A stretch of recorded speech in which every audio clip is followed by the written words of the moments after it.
Welcome to deep reads. ഞാൻ Deepthi Terence. ഞാൻ ഇന്ന് പരിചയപ്പെടുത്തുന്നത് രാജീവ് ശിവശങ്കർ എഴുതിയിരിക്കുന്ന റബേക്ക എന്ന നോവലാണ്. റബേക്ക എന്ന നോവൽ പബ്ലിഷ് ചെയ്തിരിക്കുന്നത് DC ബുക്സ് ആണ്. ഇതിൻ്റെ വില 240 രൂപയാണ്. എനിക്ക് ബ്ലോസം ബുക്സിൽ നിന്ന് 200 രൂപയ്ക്കാണ് ഇത് കിട്ടിയിരിക്കുന്നത്. ഇത് ഞാൻ മേടിച്ച് വെച്ചിട്ട് കുറച്ച് നാളായി. ഞാനിങ്ങനെ നമുക്ക് വായിക്കണമെന്ന് തോന്നിയിട്ട് നമ്മൾ നോക്കുമ്പോൾ അടുത്ത ബുക്ക് നല്ലത് വരും. അപ്പോൾ നമ്മൾ ഇതിനേക്കാളും നല്ലത് അതെടുത്ത് വായിക്കും. അങ്ങനെ കുറച്ച് നീണ്ടു പോയി ഇത് വായിച്ച് അതിൻ്റെ റിവ്യൂ ചെയ്യാനായി. ഇത് വായിക്കുമ്പോൾ ഞാനിപ്പോൾ ഇതിൻ്റെ ഒരു ഭംഗി പറയുന്നത് എന്താണെന്ന് വെച്ചാൽ, ഇത് ഭയങ്കരമായിട്ട് നമുക്ക് റീഡബിലിറ്റി, അതായത് വായനാക്ഷമതയുള്ള ഒരു നോവലാണ്. ഭയങ്കര ഹാർഡായിട്ടുള്ള മലയാള സാഹിത്യമൊന്നുമല്ല. നോർമൽ ഒരു ത്രില്ലർ അല്ലെങ്കിൽ ഒരു സാധാ മലയാളത്തിലുള്ള ഒരു നല്ല ലാംഗ്വേജാണ്.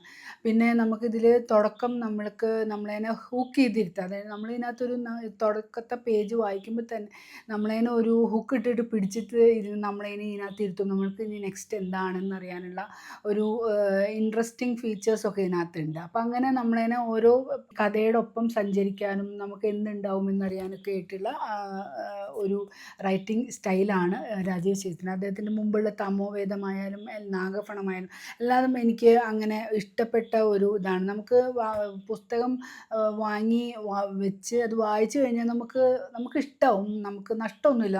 നമ്മൾ മേടിക്കുന്ന ആ ഒരു ക്വാണ്ടിറ്റി അല്ലെങ്കിൽ ആ ഒരു പ്രതീക്ഷയ്ക്ക് ഒത്തു ഉയരുന്ന രീതിയിലാണ് ഇദ്ദേഹത്തിൻ്റെ എഴുത്ത് മുഴുവനും. ഇനി ഇതിൻ്റെ ഒരു കഥ എന്ന് പറഞ്ഞു പറയുകയാണെങ്കിൽ, ഇതൊരു നമ്മളുടെ കേരള മനസാക്ഷിയെ ഞെട്ടിച്ച ഒരു പത്രവാർത്ത ഉണ്ടായിരുന്നു. ഒരു കുടുംബത്തിലെ എത്രയോ പേര് മരിക്കുന്നു എന്നുള്ളത്. അതിന് കാരണക്കാരിയായിട്ട് അവസാനം ഒരാളെ കണ്ടുപിടിക്കുകയും ഒക്കെ ചെയ്യുന്നുണ്ട്.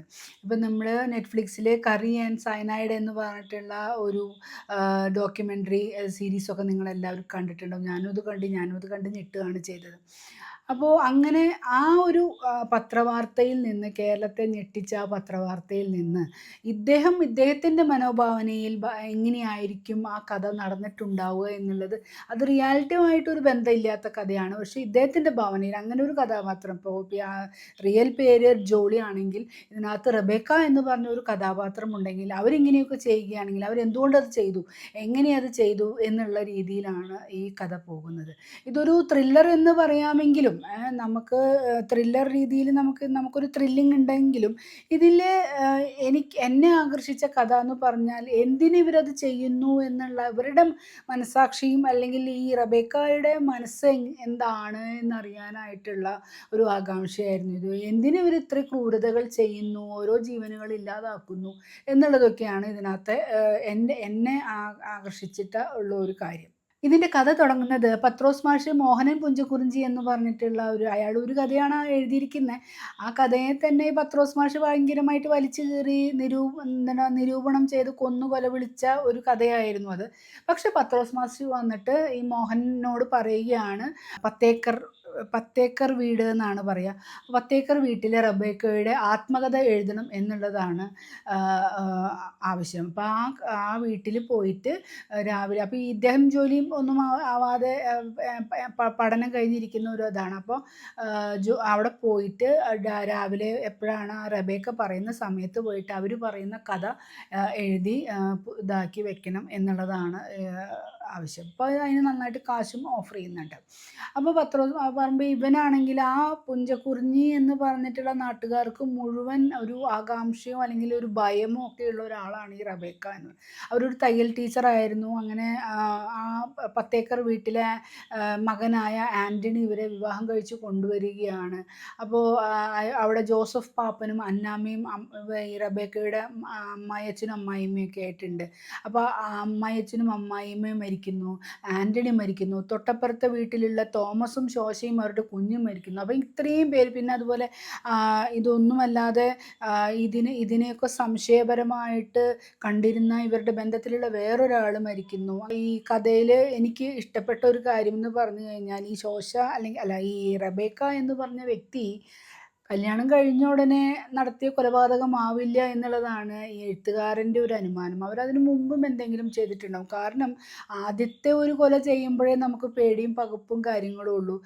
പിന്നെ അത് ശീലമായി. നാടകം അരങ്ങേറുകയാണ്. നമ്മളെ സംശയിക്കാത്ത രീതിയിൽ നല്ല സ്വഭാവത്തിലുള്ള ഒരു സ്ത്രീയായിട്ട് നിന്ന് നമ്മളേനെ എല്ലാവർക്കും ഇന്ന ആളാണിത് ചെയ്തതെന്ന് പറയുമ്പോൾ ഒരാൾ പോലും വിശ്വസിക്കാത്ത രീതിയിൽ അത്രയും പട്ടുപോലത്തെ സ്വഭാവമായിട്ട് നിന്നിട്ട് ഇങ്ങനെ ഒരു കൊലപാതകം നടത്തുമ്പോൾ അതിൻ്റെ പിന്നിൽ ഇന്ന ആളാണെന്ന് ഒരാൾ പോലും വിശ്വസിക്കില്ല. അപ്പോൾ അതിന് എന്ത് കാര്യമാണ് അവർ ഉപയോഗിച്ചിരിക്കുന്നത്, എന്തിനാണ് അവരിങ്ങനെയൊക്കെ ചെയ്യുന്നതെന്നുള്ള ആ എഴുത്തുകാരൻ്റെ ഭാവനയാണ് ഇതിനകത്ത് നിറച്ചത്. പക്ഷെ അത് നന്നായിട്ട് നമുക്ക് നമുക്ക് ഭയങ്കരമായിട്ട് ത്രില്ലിങ് തരുന്ന ഒരു രീതിയിലാണ്.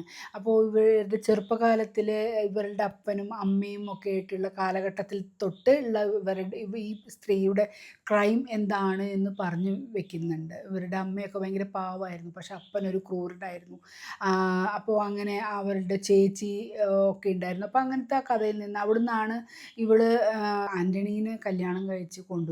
അപ്പോൾ ഇവൾക്ക് എന്ന് പറഞ്ഞു കഴിഞ്ഞാൽ മെയിനായിട്ട് ഇവളുടെ അപ്പൻ, അതായത് ഈ റബേക്കയുടെ അപ്പൻ ഒരു സ്ത്രീലമ്പടനായിരുന്നു. ആ ഒരു വെറിലിറ്റി, അതായത് ലൈംഗികപരമായിട്ട് മനസ്സിൽ നമ്മുടെ ശരീരത്തിൽ അങ്ങനത്തെ ഒരു ഉത്തേജനം ഇത്തിരി കൂടുതലുള്ള ഒരാളാണ്. വെറിലിറ്റി എന്ന് പറഞ്ഞിട്ട് നമ്മൾ ഇതിൽ പറയും, ചിലർക്ക് അത് ഇത്തിരി കൂടുതൽ ലൈംഗിക തൃഷ്ണകൾ അവർക്ക് കൂടുതലാണ്.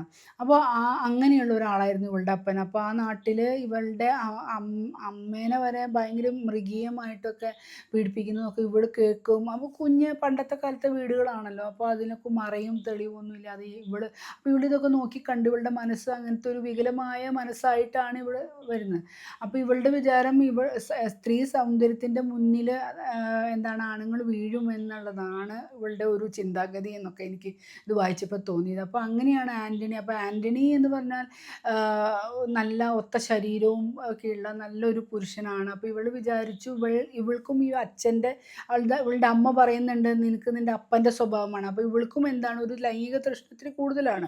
അപ്പോൾ ആ ലൈംഗിക തൃഷ്ണ കൂടുമ്പോൾ ഇവളെ ആൻ്റണീനെ കാണുമ്പോൾ ഇവള് മയക്കി ഇങ്ങനെ കല്യാണം കഴിക്കാനായിട്ട് എടുക്കുന്നതിൻ്റെ കാരണം ഇവൾക്ക് അതിനൊരു ശമനം കിട്ടും, ഈ ഭർത്താവിൻ്റെ കൂടെ സുഖമായിട്ട് ജീവിക്കാം എന്നുള്ള രീതിയിലേക്കാണ് ഇവൾ പറയുന്നത്. പക്ഷേ ആൻ്റണി എന്താണ് കാശുണ്ടാക്കുക എന്നുള്ള ഒരു ചിന്ത മാത്രമേ ഉള്ളൂ. അങ്ങനെയാണ് ഇവൾ കല്യാണം കഴിഞ്ഞ് അവിടെ വീട്ടിൽ വരുമ്പോഴും എന്താ പറയുക, ഇവർ ഗാന്ധിയനായിട്ടുള്ള ജോസഫ് പാപ്പനും അന്നമ്മയും ഒക്കെ ഇതൊക്കെ ക്ഷമിച്ച് അവളതിനെ കൂട്ടുമ്പോൾ പിന്നെ ആ കുടുംബത്തിൻ്റെ അടിവേരിളക്കുന്ന രീതിയിലാണ് ഇവിടെ അവിടെ ഓരോ കാര്യങ്ങൾ ചെയ്യുന്നത്. അപ്പോൾ നമുക്ക് ആ കഥ എല്ലാവർക്കും അറിയുന്നതാണ്, അമ്മായിയമ്മയും അമ്മാനപ്പനും എല്ലാവരും. അപ്പോൾ അതിലൊക്കെ ഇവളുടെ കുടിലതകൾ എങ്ങനെയാണ് എന്നുള്ളതൊക്കെ നല്ല സ്വീറ്റായിട്ട് സംസാരിച്ചിട്ടാണ് ഇവിടെ ഓരോരുത്തരെയും വശത്താക്കുകയും ചെയ്യുന്നത്. ആ പണിക്കാരായാലും അവർക്ക് ആവശ്യമുള്ള നേരത്ത് അവർക്ക് എന്തെങ്കിലും ഒരു ഓഫറിങ്സ് നടത്തിയിട്ട് അവരേനെ കൂടെ നിർത്തുക, അങ്ങനെയൊക്കെയുള്ള ഒരു കഥയാണ്. അപ്പോൾ ഇതിൻ്റെ എന്താ പറയുക, ആ എഴുത്തുകാരൻ്റെ ഭാവന എന്താ പറയുക, അങ്ങനെയല്ലെങ്കിലും നമുക്ക് അങ്ങനെ ആവാമെന്ന് നമുക്കിങ്ങനെ തോന്നും. ശരി, ഇങ്ങനെയൊക്കെ ആയിരിക്കും എന്ന് നമുക്കിങ്ങനെ മനസ്സിൽ തോന്നും.